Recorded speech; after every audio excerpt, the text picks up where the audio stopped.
Okay hello, तो आज हम लोग बात करने वाले हैं प्रॉपर्टीज ऑफ इलेक्ट्रिक चार्ज, और जैसे कि मैं बोलूंगा उसे basic properties of electric charge के बारे में। ठीक है, तो मेजरली तीन प्रॉपर्टीज होती हैं और ये तीनों की तीनों प्रॉपर्टीज का थोड़ा बहुत आइडिया, देखो कुछ तो तुम्हें पूरी पूरी ही पहले से मालूम होंगी और कुछ कुछ तुम्हें थोड़ा बहुत तो आइडिया होगा ही। तो आज की क्लास में जो भी हम पढ़ने वाले हैं उसका हो सकता है 80-90% पहले से तुम्हें आता हो। ठीक है, तो देखो जो तीन प्रॉपर्टीज जिनके बारे में हम बात करने वाले हैं, पहली क्या है एडिटिविटी, दूसरी है क्वांटाइजेशन और तीसरी क्या है कंजर्वेशन ऑफ चार्ज। तो सबसे पहली प्रॉपर्टी जिसके बारे में हम डिस्कस करने वाले वो क्या है एडिटिविटी ऑफ इलेक्ट्रिक चार्ज। ठीक है, अब मैं पहले इसकी डेफिनेशन तुम्हें बताऊंगा।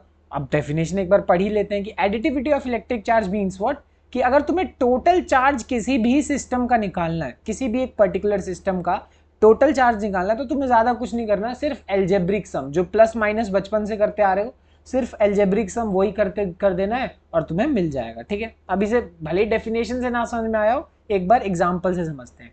मेरे पास मान लो कोई एक इस तरीके की बॉडी है जिसमें मेरे पास कितने पॉजिटिव चार्ज हैं, 4 पॉजिटिव चार्ज हैं। ठीक है, 1 2 3 4, 4 पॉजिटिव चार्ज है, तो चलो मैं बोल देता हूँ 4 + 4 कूलम्ब चार्ज है एग्जाम्पल के तौर पे। ठीक है, और अगर वही अगर मैं बात करूं कि मैं नेगेटिव चार्ज देखूं, तो 1 2 3 और 4, मेरे पास टोटल नेगेटिव चार्ज भी कितना है -4 कूलम। ठीक है, अब तुमसे कोई इस सिस्टम में पूछता है कि बताओ भाई total charge of this system क्या है। ठीक है, अगर Q तुम्हें टोटल निकालना है तो उसका क्या सिस्टम है, सिंपल सी बात है कि मैं इस पूरी बॉडी को एक सिस्टम लेके चलूंगा, तो मैं इस पे जितना भी पॉजिटिव चार्ज होगा और जितना भी नेगेटिव चार्ज होगा, इन सबको क्या कर दूंगा, आपस में ऐड कर दूंगा। तो इसे लिखने का तरीका तुम और बदल सकते हो, चाहो तो ऐसे लिख सकते हो कि +4 प्लस ऑफ -4। ठीक है, एट द एंड वो क्या हो जाएगा, 4 - 4, एट द एंड कितना आएगा, 0 कूलम ही आएगा। सिंपल सी बात है। तो ये हो गया मेरे पास टोटल चार्ज इस पर्टिकुलर बॉडी का। तुमने किया क्या, जितना भी चार्ज प्रेजेंट है उस बॉडी पे सारा चार्ज ऐड कर दिया। अब इसमें तो 0 आ रहा है, एक और एग्जांपल लेके चल लेते हैं। चलो मान लो मैं एक और प्लस चार्ज, चलो 2 प्लस चार्ज में ऐड कर देता हूं। ठीक है, तो अब मेरे पास टोटल पॉजिटिव चार्ज कितना हुआ, +6 कूलम। ठीक है, मान के चलो, और वही मेरे पास टोटल नेगेटिव चार्ज कितना हुआ, -4 कूलम, अभी भी उतना ही है, 4 ही है। ठीक है, तो अब फिर से तुम्हें टोटल चार्ज निकालना होगा, तो तुम क्या करने वाले हो, वही वाला सिंपल मेथड कि मेरे पास +6 प्लस ऑफ -4। ठीक है, वो हो जाएगा 6 - 4 और मेरे पास कितना आएगा, 2 कूलम आएगा। ठीक है, देखो इसका कहीं से भी ये मतलब नहीं है कि जो पॉजिटिव चार्ज है वो नेगेटिव चार्ज को डिस्ट्रॉय कर दे रहा है, नहीं, बिल्कुल भी नहीं, या नेगेटिव चार्ज पॉजिटिव चार्ज को डिस्ट्रॉय कर रहा है, इसका मतलब ये नहीं है। बस इसका मतलब ये कि नेट चार्ज बॉडी के ऊपर कितना है, +2 कूलम है, बस ये मतलब है। तो बस इतनी सी कहानी ही लेके चलो कि यहाँ पे चार्ज एक दूसरे को डिस्ट्रॉय नहीं कर रहा। बस अगर तुम्हें टोटल चार्ज सिस्टम का निकालना है तो उसके लिए तुम्हें करना क्या पड़ेगा, एल्जेब्रिक सम, जितने भी चार्जेस प्रेजेंट है उन सबका एल्जेब्रिक सम निकाल दो, तुम्हारा काम बन जाएगा। नेक्स्ट जो प्रॉपर्टी है चार्ज की उसको हम बोलते हैं क्वांटाइजेशन ऑफ इलेक्ट्रिक चार्ज। अब ये शायद तुम्हें पता हो, बट क्वांटाइजेशन वर्ड बड़ा अजीब सा लगता है सुनने में, बट मैं सही बोलूं बहुत ही अच्छा वर्ड है और बड़ा ही आसान वर्ड है। देखो कैसे, इसको समझ लो एक बिस्किट के पैकेट के हिसाब से, कि भाई तुम बिस्किट लेने जा रहे हो और उस बिस्किट के पैकेट में मान लो अंदर 20 पीस आते हैं। ठीक है, 20 पीसेज आते हैं उसके अंदर।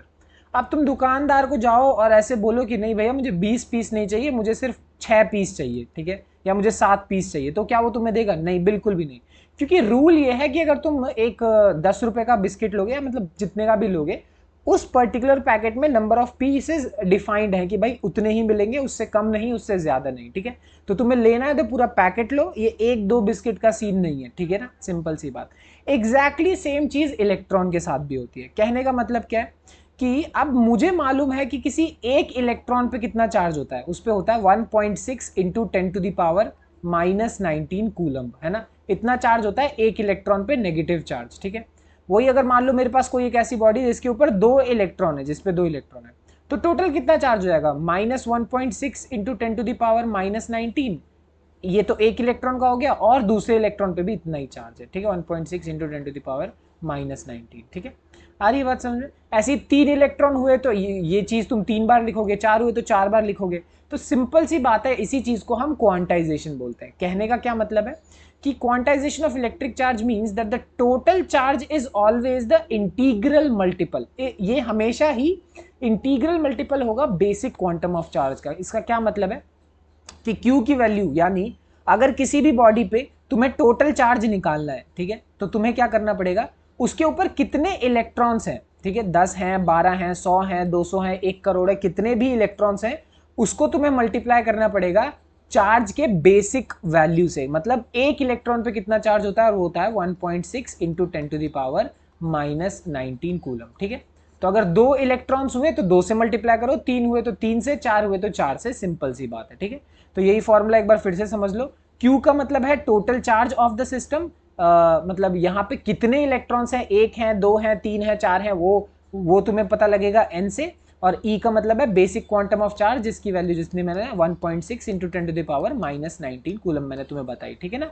यहाँ एक चीज, ये चीज बहुत अच्छे से ध्यान रखना कि ये जो प्लस माइनस है उसका रीजन क्या है, कि वही तुम्हारे पास अगर पॉजिटिव चार्ज है तो प्लस करोगे, नेगेटिव चार्ज है तो माइनस करोगे, यही कंसेप्ट है, सिंपल सी बात है, इतना ज्यादा कॉम्प्लिकेट करने की जरूरत नहीं है। अब जैसे एक एनसीईआरटी का क्वेश्चन है, समझ लेते हैं, इजी सिंपल सा सवाल है, बहुत बड़ी चीज नहीं है कोई, कि if a body gives out 10⁻⁹ electrons every second. अगर कोई बॉडी है और मान लो वो बॉडी 10⁻⁹ इलेक्ट्रॉन्स हर सेकेंड दे रही है, तो बताओ उसको 1 कूलम्ब का चार्ज रिलीज करने में कितना टाइम लगेगा। सिंपल सी बात यह है कि नंबर ऑफ इलेक्ट्रॉन्स जो कि बाहर जा रहे हैं 1 सेकेंड में, इन 1 सेकेंड इज 10⁻⁹, मतलब 1 2 3 4 5 6 7 8 9, मतलब बहुत ही बड़ा नंबर ऑफ इलेक्ट्रॉन्स बाहर जा रहा है। ठीक है ना, और तब जाके हमें क्या पता लग रहा है कि हाँ ये सारी चीजें बहुत बढ़िया। अब यहाँ पे हमें पता करना है कि 1 कूलम्ब में कितना टाइम लगेगा। पहले तो देख लेते हैं कि 1 सेकेंड में कितना चार्ज निकल रहा है। तो अगर मान लो मेरे पास इतने इलेक्ट्रॉन्स निकल रहे हैं 1 सेकेंड में, ये एक तरीके से n की तरह बिहेव कर रहा है, नंबर ऑफ इलेक्ट्रॉन्स, और जैसे ही तुम इसको E से मल्टीप्लाई कर दोगे तुम्हें चार्ज मिल जाएगा। और ये चार्ज क्या होगा, ये चार्ज होगा 1 सेकेंड के अंदर कितना चार्ज बॉडी रिलीज कर रही है। इसका मतलब ये है कि the total charge given by the body in 1 second is equals to n into E, number of electrons 10⁻⁹, और charge on an electron is equals to what, 1.6 into 10⁻⁻19 coulomb. इतना चार्ज है किस पे, एक इलेक्ट्रॉन पे, 1.6 इंटू 10⁻⁻19। सिंपल सी बात है। तो जैसे ही मल्टीप्लाई किया तुम्हें पता लग गया इतना चार्ज बाहर निकल रहा है कितने पे, 1 सेकेंड के अंदर। ठीक है, बहुत बढ़िया बात है कि अब यहाँ पे हमारे पास ये है कि time required to get a charge of, यानी इतना चार्ज अगर मुझे बाहर निकालना है तो कितना टाइम चाहिए, मुझे 1 सेकेंड चाहिए। अब मुझे क्वेश्चन में बोला है 1 कूलम्ब ऑफ चार्ज, यानी 1 कूलम्ब ऑफ चार्ज बोला है, तो सिंपल इससे क्या करेंगे, डिवाइड कर देंगे कि अगर मुझे 1 कूलम्ब का चार्ज चाहिए तो 1 कूलम्ब से मेरे पास 1 सेकेंड में कितना टाइम, कितना चार्ज बाहर आता है उसको डिवाइड कर देंगे। फिर से सुन लो, ये है 1 कूलम्ब ऑफ चार्ज जिसका टाइम मुझे निकालना है, और ये जो चार्ज है वो 1 सेकेंड में निकल रहा है, तो बस 1 कूलम्ब से इसको मैंने डिवाइड कर दिया, मेरे पास आंसर कितना आएगा सॉल्व करके ये। अब देखो मैं कैलकुलेशन वगैरह तुम चाहो तो खुद भी कर सकते हो, बट मुझे लगता है कि सेकंड को साल में बदलना कोई बहुत बड़ी चीज़ तो है नहीं। सेकंड को साल में बदलने के लिए सबसे पहले तुम क्या करोगे कि उसको घंटे में बदलने के लिए 3600 से डिवाइड किया, फिर दिन में बदलने के लिए 24 से डिवाइड किया, फिर 365 से डिवाइड किया साल करने के लिए, और हमारे पास आंसर कितना आ रहा है 198.18। कहने का मतलब मेरा ये है, इतने सारे इलेक्ट्रॉन्स रिलीज करने के बावजूद सिर्फ 1 कूलम्ब का चार्ज बनाने के लिए भी मुझे इतना लंबा समय लग जा रहा है। ठीक है ना, बहुत ही लंबा समय। तो यहां से 2 चीजें समझ में आती हैं। पहली चीज तो ये कि 1 कूलम्ब कोई छोटा मोटा चार्ज नहीं है, ये अच्छा खासा बड़ा चार्ज है। और दूसरी बात कि एक इलेक्ट्रॉन के ऊपर जो चार्ज होता है वो क्या होता है, बहुत ही ज्यादा छोटा होता है। ठीक है, दोनों ही बातें तुम समझ सकते हो कि ये अच्छा खासा बड़ा चार्ज है और इसके ऊपर चार्ज क्या है, काफी, इलेक्ट्रॉन के ऊपर चार्ज जो होता है वो काफी छोटा होता है। अच्छा, थर्ड जो प्रॉपर्टी है हमारी वो क्या है, कंजर्वेशन ऑफ चार्ज। अब कंजर्वेशन ऑफ चार्ज में हमें ये बोला जाता है कि अगर मुझे total charge of an isolated system देखना है वो हमेशा कंजर्व्ड रहेगा, मतलब कांस्टेंट रहेगा, उसकी वैल्यू सेम रहने वाली है। ठीक है, एग्जाम्पल के तौर पे मैं क्या कर रहा हूं, यहाँ पे 2 बॉडीज ले रहा हूं, पहली बॉडी और दूसरी बॉडी, और इन दोनों बॉडीज को कंबाइंडली मैं कह रहा हूं कि ये एक सिस्टम बनाते हैं। ध्यान रखना, सिस्टम क्या होता है ये तुम्हारे ऊपर भी डिपेंड करता है। ठीक है ना, तो तुम क्या कंसिडर करते हो, है कि नहीं। बट ये ध्यान रखना कि यहाँ मैं इन दोनों बॉडीज को एक सिस्टम लेके चल रहा हूँ। ठीक, अब ये एक ऐसा सिस्टम है जो कि दोनों के ऊपर कुछ कुछ चार्ज है, तो चलो हम डिफाइन करके देखते हैं। चलो मान लो इसके ऊपर चार्ज है -6 कूलम्ब, ठीक है, और इसके ऊपर चार्ज है +8 कूलम्ब। ठीक है, अब इन दोनों को टच करने के बाद जब बॉडीज को वापस अलग अलग करा, मतलब क्या किया, पहले तो वो अलग अलग थे, साफ साफ सेपरेशन है, फिर हमने उनको टच किया, और टच करने के बाद वापस अलग करोगे ना तो तुम चेक करोगे कि दोनों बॉडीज पे कितना कितना चार्ज है, तो तुम देखोगे इस पे भी 1 कूलम है, इस पे भी 1 कूलम है। तो ये क्या जादू हो रहा है, ठीक है। यहाँ देखने में हमें पहली नजर में तो कुछ इस तरीके से ये लगेगा कि भाई यहाँ पे -6 का चार्ज था और वो बढ़ के 1 कूलम हो गया। तो यहाँ पे चार्ज एक तरीके से क्या कर रहा है, इंक्रीज कर रहा है, ठीक है। वही अगर मैं बात करूं इस वाले जगह की, तो यहाँ +8 था और वो घट के कितना हो गया, 1 कूलम हो गया, ठीक है। तो यहाँ पे एक तरीके से चार्ज क्या कर रहा है, डिक्रीज कर रहा है। तो ये तो लॉ का उल्लंघन है, यानी कंजर्वेशन ऑफ लॉ का उल्लंघन है। ऐसा नहीं है। अब मैं तुम्हें समझाता हूँ क्यों ऐसा होता है। रूल सिंपल ये है कि पहली बॉडी पे कितना चार्ज है, इसको चलो मान के चल लेते हैं, इस बॉडी के ऊपर चार्ज है Q1, ठीक है। दूसरी बॉडी पे कितना चार्ज है, मान के चल लेते हैं Q2, ठीक है।